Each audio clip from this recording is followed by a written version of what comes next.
Aviation Minister Festus Keyamo announces withdrawal of Comfort Emerson and Kwam One incident from criminal charges.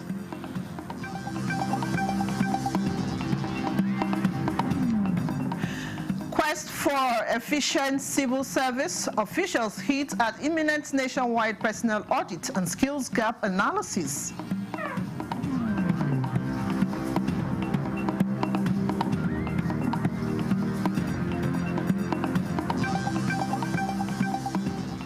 Development of infrastructure, Kogi State government commences rural roads construction.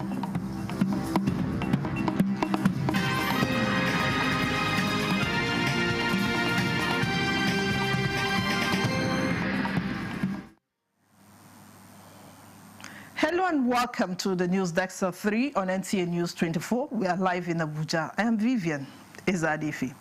The Minister of Aviation and Aerospace Development Festus announces decisive resolutions on the recent incidents involving Miss Comfort Emerson and music icon Osio Ayede Marshall, popularly known as Kwam One.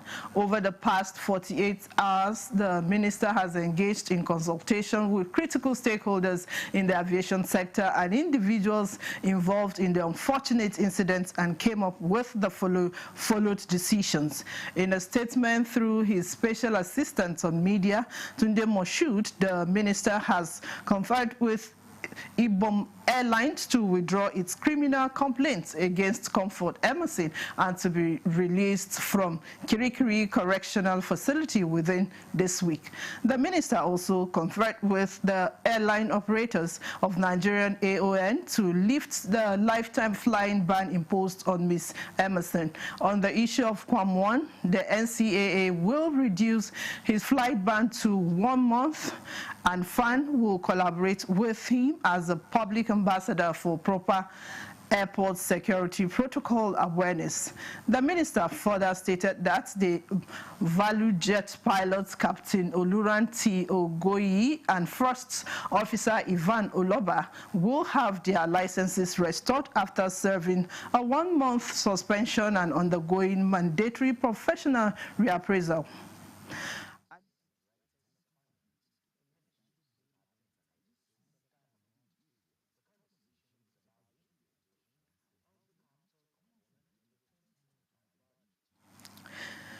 President Bola Tinubu has sworn in Professor Christopher Dakas as the new chairman for the Nigerian Law Reform Commission. President Tinubu led the short ceremony before the commencement of the Federal Executive Council FEC meeting this Wednesday. The president also sworn in Uchenna Eugene as a commissioner in the same commission. The new chairman, Professor Dakas, promises to launch an immediate process to update some updated laws in the country. We will bring you details of that report in our subsequent bulletins. The federal government is providing strategic platform for inclusive dialogue in the development of the steel industry in Nigeria. Vice President Kashim Shettima gave the assurance at the 2025 National Steel Summit in Abuja.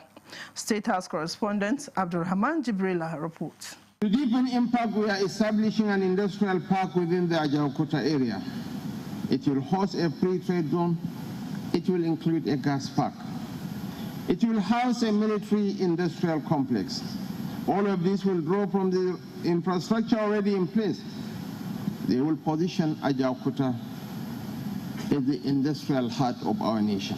Rebuilding and consolidating Nigeria's steel industry, collaborative action for sustainable growth and global competitiveness is the theme of this summit, aimed at generating ideas and views to determine the strategic options available to Nigeria in achieving the major goals of ensuring self-sufficiency in steel production. A technical and financial audit of Ajaokuta, approved by the Bureau of Public Procurement, is currently ongoing. It will inform our next steps and shape investor selection. Our journey is not limited to old dreams. We are building new pillars. We have launched the construction of 5 mini LNG plants in Ajaokuta. These are valued at over $500 million. The project is in partnership with NNPC Limited and private sector stakeholders.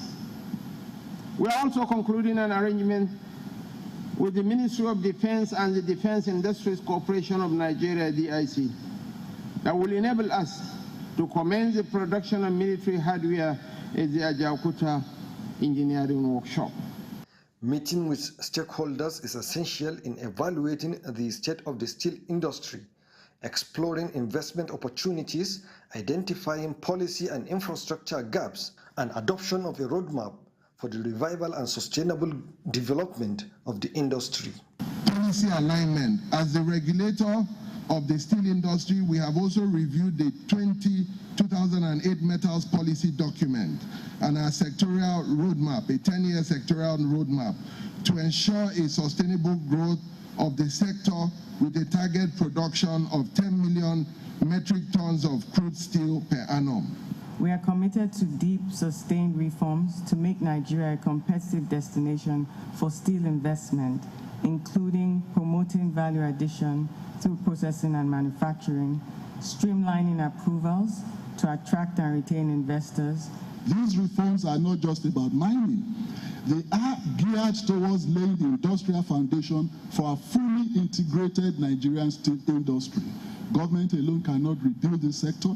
We call on all investors and operators to take advantage of Nigeria's huge market size and resources, as well as the academia to innovate around the steel production technology. And the hope here is to align the policies in the industry with the national vision, public-private collaboration to chart a clear direction and a roadmap for sustainable development of the industry.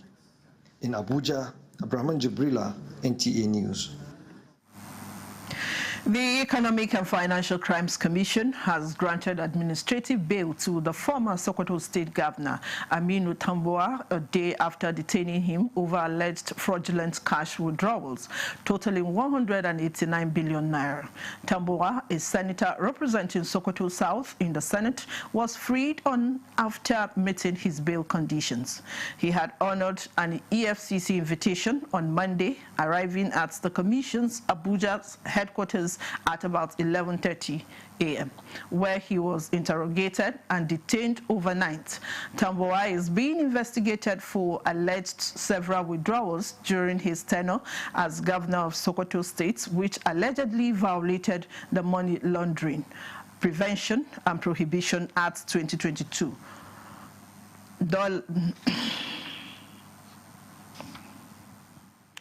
Dollars Integrated Gas and High-Speed Rail Network, in a landmark move for Nigeria's infrastructure development, has signed a Memorandum of Understanding, MOU, for the development of an integrated gas and high-speed rail network.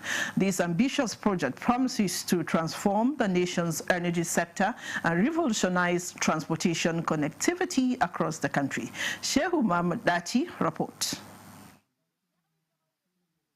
We'll bring you the report in our subsequent bulletin. Minister of Foreign Affairs Yusuf Toga met with a high-level delegation on behalf of President Ferdinand Marcos Jr. of the Philippines to hold bilateral discussions with the Nigerian government. Garba Natala reports that the engagement was strategic, where Hans Leo Kagdak, Secretary, Minister of Migrant Workers of the Philippines, explored areas of mutual interest to strengthen ties with Nigeria, particularly in protecting the rights and welfare of Filipinos residing in Nigeria.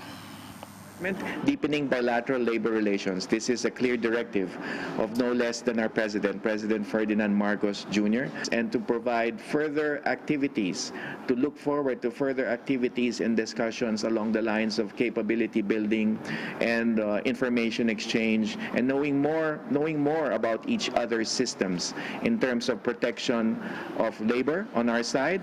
And here we have about 9 agreements that are pending that we want to conclude on. The minister has even suggested a 10th one to do with labor, so we're going to work on that even further. And of course, from here he's going to engage with my counterparts in the labor ministry. They agreed with reviving the Joint Commission to enhance relations, as most Filipino citizens see Nigeria as a safe haven. The delegation appreciated Nigeria for the protection of its citizens. Similarly, the Philippines has been a destination for Nigerian students since 1960s, reflecting Nigerians' long-standing relationship with the Philippines. Momentum is building up for a major shake-up of the Nigerian civil service, with a nationwide personnel audit and skills gap analysis kicking off this August.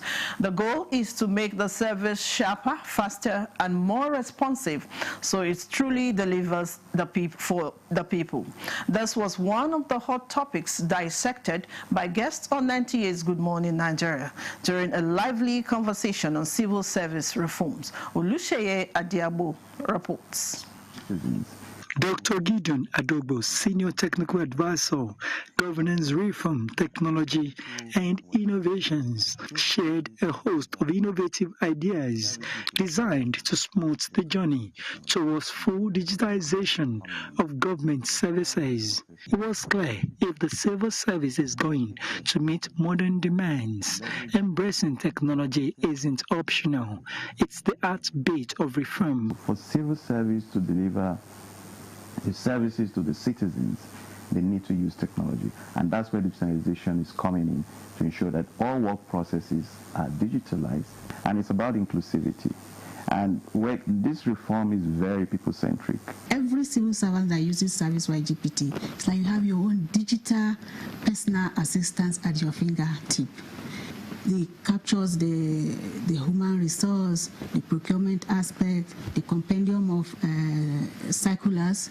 So it's like all in one. The panel took a closer look at how to make this digital leap inclusive, ensuring no group, young or old, is left struggling in the new tech-driven system. That we're going to have a personnel audit and skill gap analysis. Looking at the mandates again, and then checking the staff and making sure that we have the staff we need. And at the end of it, we'll have data about where the gaps are. We followed the process and procedures. It was implementing the policies. Definitely, achievement of this implementation of these policies would not be attained without vis-a-vis taking the welfare of civil servants along with the policy implementation. Public reactions streamed in via GMN's social media channels, echoing support for the changes. Still, viewers are the clear message for policymakers. Make sure each ministry's reform plan reflects its unique needs and realities, or risks missing the mark. In Abuja, Olusheye Adiagbo, NTA News. The Bureau of Public Service Reforms has held the August 2025 edition of its lunchtime reform seminar with the theme Public Procurement Reforms, Enhancing Efficiency, Effectiveness and Value for Money in the 21st Century, Challenges and the Way Forward. The discourse focused on enhancing the capacity of procurement officers and highlighting the importance of procurement being seen as value added to Nigerians. Dennis Adeguloye has more. The Bureau of Public Service Reforms, towards aligning these reforms with the renewed hope agenda of President Bola Tinubu, is redefining governance by transparency, accountability, efficiency, and citizen-centered service delivery. And public procurement, being a cornerstone of fiscal governance, must evolve to reflect these priorities. Public procurement accounts for a significant portion of government spending. Therefore, inefficiencies, corruption, or opacity in the system directly undermine service delivery, national development, and public trust. It is in this context that BPSR continually advocates for robust procurement processes that are transparent, competitive, and technology-driven. And a key aspect of this seminar was the discussion on leveraging technologies like blockchain and AI to improve transparency in public procurement processes. In the procurement space specifically, the Bureau continues to collaborate with the Bureau of Public Procurement, BPP, civil society, and development partners to strengthen the policy framework and build capacity within ministries, departments, and agencies. The few that came had spoken around the impact of reforms on procurement fraud, and other problems that they face in managing procurement in their ministries, departments, and agencies. And we'll take this forward to see how we can address those problems. If the society where you are deploying that solar street light, that medical are not happy, or they don't go there and get treated, that procurement is a failed procurement. So that's the shift we're saying now, that whatever you are procuring must have direct impact on the lives of the end user. The call is for more investments in digital transformation, cross-agency collaboration, and citizen feedback mechanisms. In Abuja, Dennis Adigunloye, NTA News. Let's take a break now. More stories when we return. Engineered to perfection, every component is crafted with care, and each design is meticulously tested. From concept to creation, our engineers push the boundaries of technology, seamlessly blending performance and sustainability with a deep commitment to African ingenuity. Introducing the CNG Boss, a remarkable achievement in engineering designed to operate on compressed natural gas, a cleaner and more sustainable fuel alternative. At Innocent Vehicles, we proudly lead the way in creating greener mobility across Africa. And it doesn't stop there. From SUVs to sedans, spacious buses to electric cars, Innocent offers a wide range of models designed to meet every need. Innocent Vehicle, the pride of African roads. The Baffy Furniture Shopping Festival is here. From June 15th to August 15th, enjoy 20%, 30%, up to 50% off on most products. Explore 2025 exclusive collections at discounted prices, plus wedding packages with a free TV stand gift. Plus, free delivery and installation in Abuja, Lagos, Kano, and Enugu. Customize your favorite sets in your preferred color and fabric, from kid-friendly options to our luxurious smart beds. Don't miss out. Shop now at Baffy Furniture.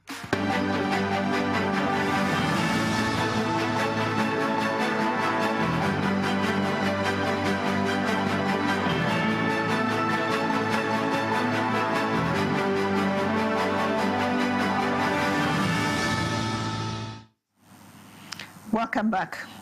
The world over, tourism remains a major revenue generator for national economies, and it is for this fact that the emerging Abuja is poised to host the biggest end-of-year party, tagged Groovy December. They made this revelation at a press conference to officially unveil the event. Daniel Aderiye was there and now tells us more.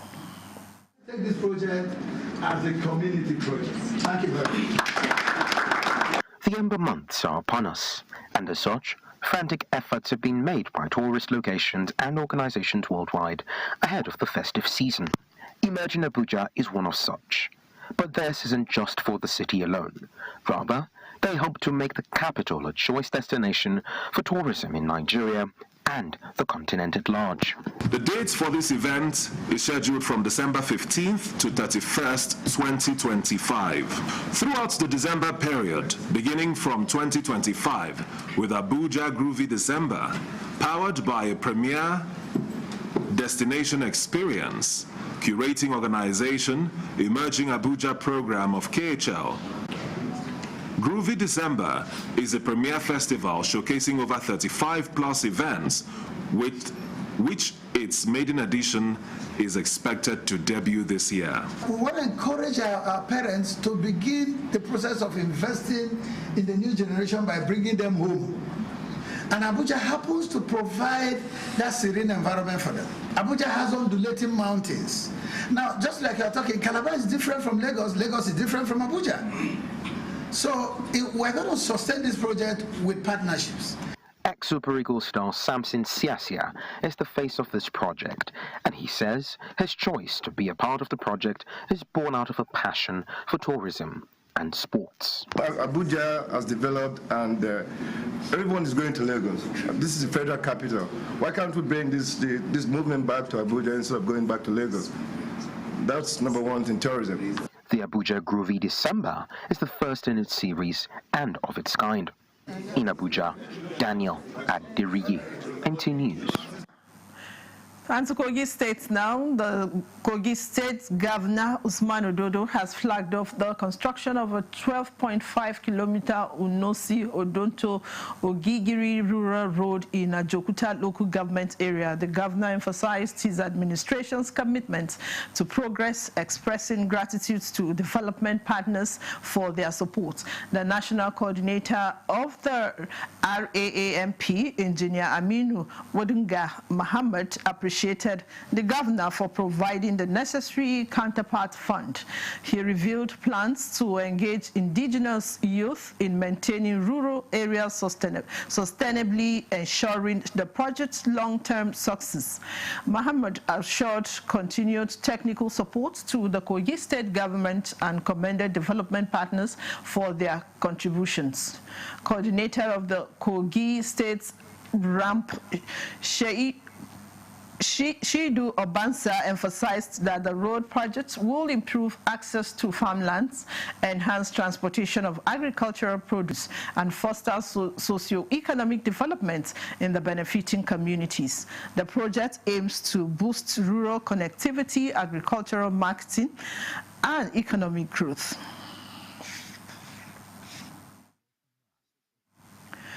Despite sensitization efforts towards curbing boat mishaps across the country, many boat operators and passengers still fail to adhere to safety protocols. To this end, the National Inland Waterways Authority Lokoja Area Office has started the enforcement of the Inland Waterways Transportation Regulations 2023 with the arrest of some violators in Lokoja. Jonathan Omojali reports that the initiative is to reduce casualties from boat mishaps in the states. The River Niger, one of nature's gifts to the people of Kogi, has long been a commercial lifeline for transporting goods and passengers, linking various riverine communities. For many, it is indeed a blessing, but for some, boat mishap is the other side of this transportation system. A visit to Pata Market in Lokoja reveals a worrying trend where many boat users disregard basic safety regulations, a major factor responsible for boat mishaps in the past. Determined to reverse this trend, the Lokoja Area Office of the National Inland Waterways Authority has intensified enforcement of the Inland Waterways Transportation Regulations 2023. There are boats, sand and seaworthies. There must be use of life jackets. The regulations frown at overloadings, and we also ensure that the operators are licensed to work. During a visit to Pata Market by the riverside, several offenders were arrested with their boats found either overloaded or carrying passengers without life jackets. It's not only this place, we are going to every market. Every market we go, we are coming. Though the arrest drew some protest, authorities insist this is the right course of action. Adherence to safety protocols saves lives on the waterways. But beyond sensitization campaigns, it is time to go hard on those who choose not to comply. And that is exactly what NIWA is doing to drive home the message. We have gone on radios and televisions to sensitize the people on the need for the use of life jackets.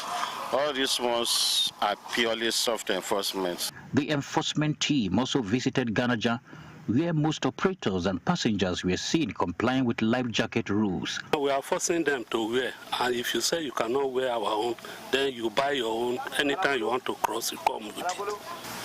And to the glory of God, the authority gave us some life jackets last time, which we equally distributed, and equally Padec also gave us some also. Speaking, the life jacket is helping us seriously. NIWA's area manager knows that the authority and its partners have regularly distributed life jackets, but urges boat operators to take responsibility by procuring their own, as government alone cannot meet the total demand. In Lokoja, Jonathan Omajali. The Nigerian First Integrity Group, in collaboration with the All Progressive Stakeholders Forum, is urging citizens to remain on the path of integrity and honor in the nation's strive towards greatness. Director General of the group, Dr. Mariam Dankaki, during a stakeholders interactive meeting in Abuja, enjoined citizens to prioritize the country first above every other consideration. High point of the meeting was recognition of some Nigerians who have demonstrated remarkable and exceptional leadership qualities, especially in grassroots and community development. They include the Danlatu Gubir Ibrahim Adere, amongst others.